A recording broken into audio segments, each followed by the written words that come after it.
guys, it is Tristan with Nerdets Newsstand, and we are going to, well, you know about my tokenism video, right? We're kind of in a similar ballpark, but please bear with me. We're going to talk about legacies and mantles, what they really are, and more importantly, why they are important. So, first of all, some people like to conflate the two terms as being one and the same. They are not. They can be, but not always are connected. A mantle is pretty much the title, or sometimes even a costume that one wears. A mantle can and has been passed on to others, be it permanently or temporary. A legacy is more of the spirit of the person, what they leave behind, how they are remembered, etc., etc., etc., right? So a person can carry on a legacy without needing to don a mantle, although doing so can help, right? So now let's take a look at a few examples being passed down that honored the legacy. First off, Dinah Lance, taking over for her mother as Black Canary. That's been in place for a long time. Until New 52, she was always a legacy that carried on a mantle. A Green Lantern is another. Another can be a Green Lantern, right? Or other lanterns. So as long as they are worthy. You can dislike individual lanterns, yes, but that doesn't mean they taint the whole lanterns, the whole core as a whole, right? So now as far as passing down mantles, among some of the big names in comics like Spider-Man, Thor, Iron Man, Captain America, Flash, Superman, Batman, or even Wonder Woman, there can be multiple factors to it, right? So are the creators doing it to tell a story? 9 times out of 10, I would say the answer is yes. Is the person taking the mantle established well enough before they take over? Again, usually that is the case, but not always. We're going to talk about one specifically. Will the original character come back? With one, technically 2 exceptions, the answer is guaranteed yes, right? So also 4, after the original returns, usually the replacement would have some staying power, either for short term or the long term. It just depends. So let's take a look at a few more examples.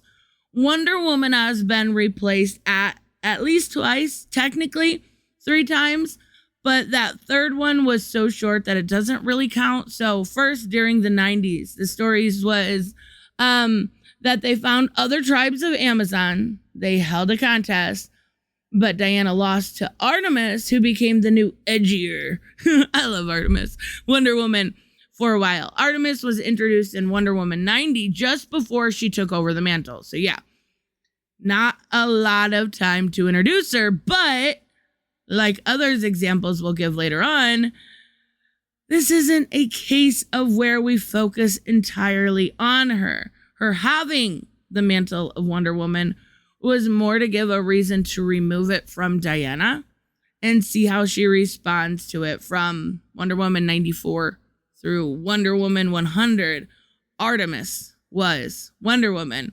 And we see most of the world and the League reject her due to her tactics being so un-Diana-like. Eventually, Artemis did die in Wonder Woman 100 and passed the mantle then back to Diana. But this wasn't the end, given how Artemis is so beloved to this day. She would come back from the dead and become Wonder Woman mainstay basically ever since. Go on with the Outlaws and da-da-da-da-da, right? So the second time was when Hippolyta took over after Diana died during Byrne's run. Again, it was a story more for Byrne to use Hippolyta as a means to bring back Wonder Woman during the time with the JSA. By having it be that she got sent in time and fought with the JSA back then before coming back to the present. So eventually Diana was restored and became Wonder Woman once again. Once again, there was a story, there was a reason. Diana was still there, She had become the goddess of truth during that time, right? And it was inevitable she would be back. So Hippolyta was around before this event and then stuck around afterwards. For the record, the third time was Donna Troy, but all we saw of it was the start of the post-Infinite Crisis run, but it was only for an issue or two. So that was my little technicality there, right? So Thor, let's talk about Thor. Thor has had two direct replacements. First was during the 90s when Eric Masterson became Thor. Why is that? Well, a bunch of insanity kind of occurred. The two merged, then separated, then Thor himself was banished, then Eric was in the driver's seat and could switch back and forth. The point was to put a normal person in the power of Thor, minus the god stuff, right? Like it originally was way back in the early days, but like before, this was a story Tom DeFalco had in mind and lasted from Thor 405 to Thor 458. So it lasted a good couple years. Eventually, they did get separated and Eric would become Thunderstrike. Eric, while not as beloved as Artemis, still had his fans, right? So then there's Jane Foster. Dun, dun, dun, everybody freak out. Then there's Jane Foster as Thor or Lady Thor. This one is complicated. I would definitely say it's complicated. It's clear that Jason Aaron had a story to tell, and it was part of the buildup for the Battle of the Realms. And Jane was a well-established character. He also introduced a clever problem with her being Thor, right? She had cancer, and every time she changed, her cancer treatment would be nullified, and it would continue to risk her dying sooner. And the problem came from, one, making Thor a title and not his name, hence why he'd go just by Odinson for a while, right? And yet claim Lady Thor is the real Thor. Yeah. And two, having the hammer be sentient and claim to prefer Jane over Thor. Yeah, stuff like that are not ways to make excuses to justify the change or ignore the prior details. Cause you want to keep her called Thor? Yeah, okay. Now, Jane Thor lasted a good while. The usual length of most of these replacements lasted before eventually Thor himself returned, as well as we knew he would, right? So let's talk about Superman. Superman until the current stuff with John Kent and a very, very brief 3-issue arc by Mr. Majestic had only been truly replaced once by 4 different characters. And as you totally heard in my Dan Jurgens interview, and if you haven't, go, what are you waiting for? Go listen to it. Go, come back. Time slot. Remember. Okay, now that you're back. With my Dan Jurgens interview, Reign of Superman came about when they couldn't find a definite way to bring back Superman. So they decided to go with all 4 of their pitches, then figure out how to bring the real deal back to deal with the 4. What we got was 2 new mainstays in Superboy Connor Kent and Steel. Lovely, amazing characters. We'd also get a new villain in Cyborg Superman. And the 4th Superman was the Eradicator. He was already introduced to us before this. But what we got was a great story and eventually brought back that real deal in Superman, right? So Spider-Man has been replaced 3 times. One of which was, for its universe, permanent. Obviously, Miles Morales took over the Ultimate Universe after that Peter Parker died. But what made that work wasn't, it was that he wasn't a Peter Parker clone, but Peter's existence was essential for him. He became his own character and served a purpose. It being part of the Ultimate Universe where they didn't have to follow those mainstream Universe 616 gave Miles an advantage in that situation. Even when he met mainstream Peter during Spider-Man, it showcased the difference between the two. Now, technically, Spider-Man 2 revealed the Ultimate Universe was reborn and Peter is alive again there, but nothing has been done with it ever since that little mini, so we're going to forget about that. The two mainstream cases were when Peter was replaced were both different. Obviously, there was the Clone Saga where Peter was replaced with Ben Reilly, who was supposed to be the real deal. And the Peter we knew was the clone, but he was still called Ben Reilly. Yeah. There's been so much different ideas thrown about that Clone Saga. It's hard to tell if it was Ben was always meant to be temporary or he was meant to be permanent, but we had a back door. Whatever the case, Ben was Spider-Man for a while. We had built up to him taking the mantle, and he lasted a decent amount of time. People still remember Ben fondly, looked at as one of the few things in the Clone Saga, because while he was a literal Peter clone, the events that happened to him after the original Clone Saga were different enough to give him his own identity. He's supposedly taking the mantle back again. Again, it's made clear that it's temporary, but after Spencer's run, but there's been so many Ben Reillys, who knows what is actually going on yet. So then there was Doc Ock taking over Peter's body and Peter himself dying in Ock's body. This was done very differently from the other replacement mantle examples that I use because it's still Peter Parker's body, right? But Doc Ock is in that driver's seat. And we know it's Doc Ock, but the rest of the world doesn't.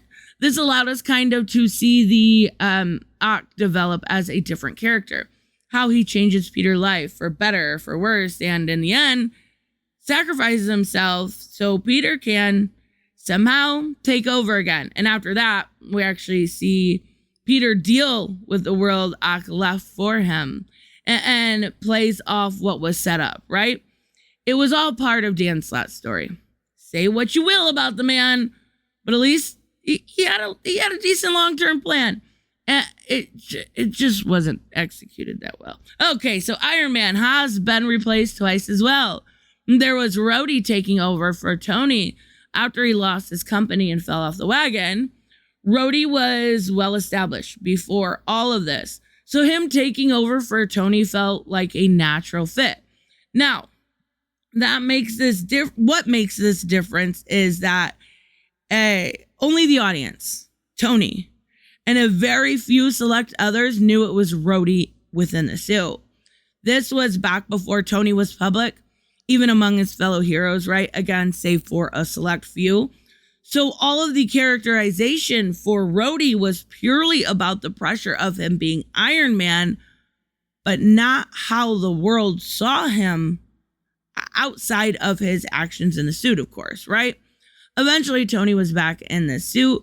From then on, Rhodey eventually would become, right, War Machine. And then let's talk about the second one, everybody's favorite. I know you love it. Riri.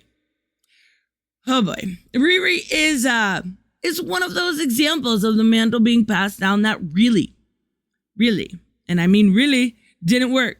And it felt so forced and shoehorned. It literally hurt. First of all, Riri was introduced. Then we were told how smart she was. And she could somehow just know how to hack into, alter Tony's armor. Okay. Just because she could. Tony takes her under his wing.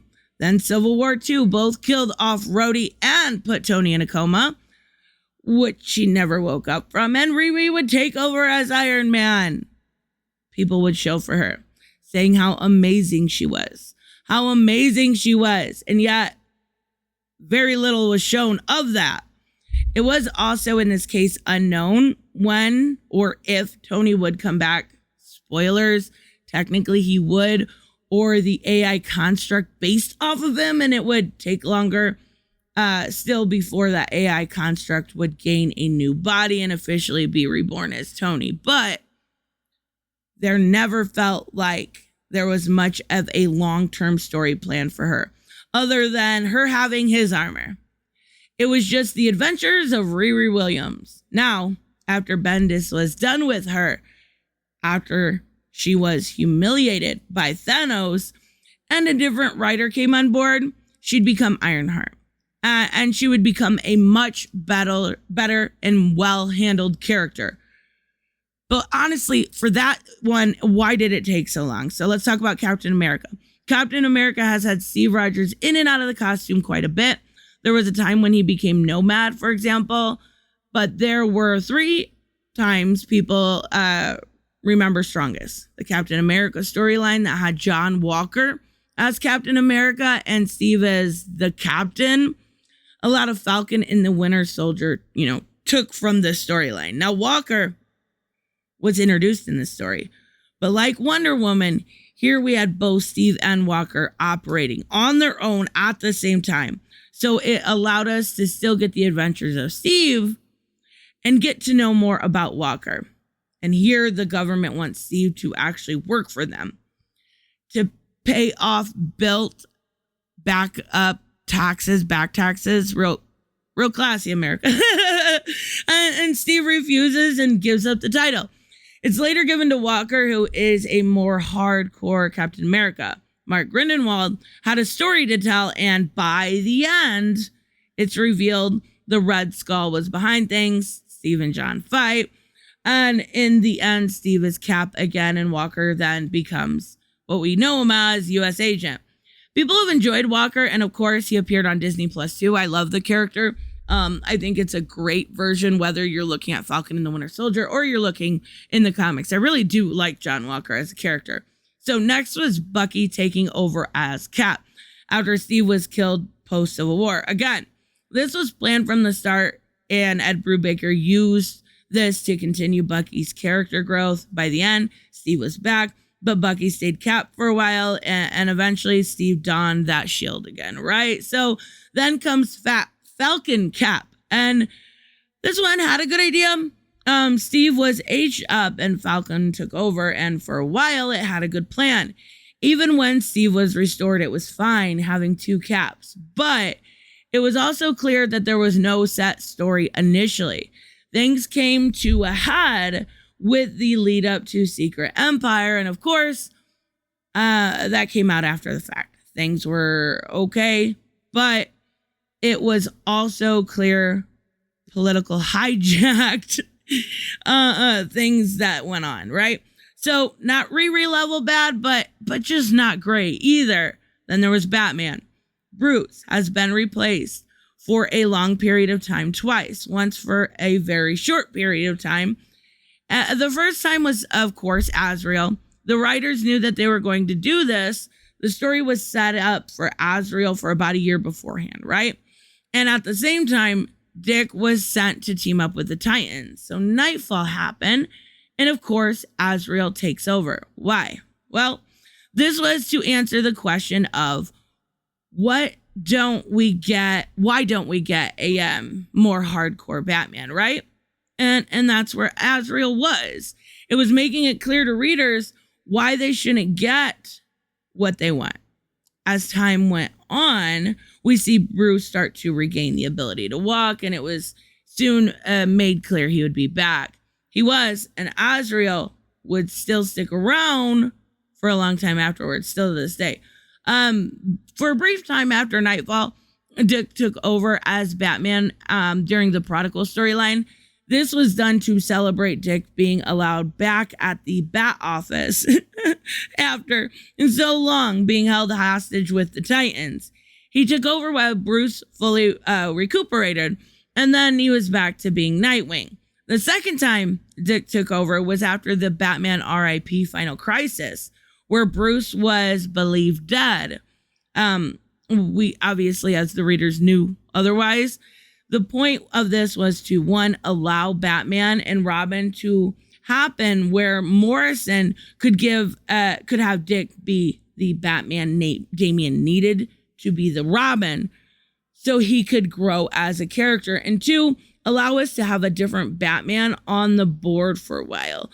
This also allowed the idea of multiple Batmen to exist, making the concept of Batman Inc. A little easier to swallow right? Again, it was clear Bruce would be back and eventually Dick would be back as Nightwing, although people really did enjoying Dick being Batman, and he felt like he earned it. So, and lest we forget, we have Jace, the next Batman, coming soon.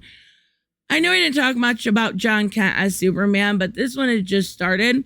Here we really have the buildup. It's really giving out the Riri Williams vibe. The only difference is Jace is an established character, right? That's been treated as a blank slate. He's being shilled out to no end. He doesn't have much of a character. And outside of the future state, it's clear, so far anyway, his story is running parallel to what's going on in the main Bat books. And he's not a part of it. Who knows where they'll go with it if they've got a plan, big if. The only relief is, right now at least, is that Bruce is still around. So lastly, there is Flash, not counting Wallace West taking over as Wally. That was another universe version. Wally has taken over for Barry, right? And is one of the few times a replacement was permanent, or at least intended to be, and allowed the character to grow and fulfill the idea of a sidekick taking over the mantle or for the mentor. Wally became everyone's favorite Flash. Not me, but everyone else's. And to this day, is still considered by many to be the main Flash, even when Barry is around. Now, if you look over all of those, you may notice something. Majority were well regarded and well loved and met the criteria. The only exception here was Riri and later parts of Falcon Cap and Jace, right? So everything else, while they may have had some rocky executions, were well regarded, or at least the character is still held in high regard in the case of something like Ben Reilly. And almost all the characters that were created to be replacements have still been well recognized. Even Riri, who's gotten better, but I still think that initial not doing well really cripples that character. But most of the time, it is in well regard. So where does this go to tokenism? Well, all of the shows us that, well, again, save for Riri, Falcon Cap, and Jace, all of them had stories to tell. The changing of the mantle was never meant to be permanent, nor did they try to make it seem like it would ever be permanent.